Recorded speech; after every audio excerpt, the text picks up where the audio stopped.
Lodaya nomor KA160 dari Bandung tujuan Solo balapan sudah melintas.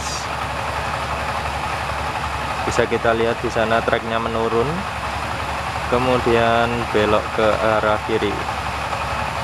Di sana itu JPL 123 Merisen. Nah, kita lihat sekarang akan belok ke kiri. Nah,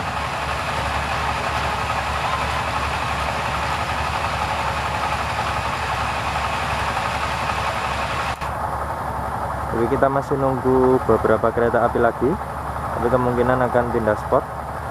Jadi saksikan terus videonya sampai selesai.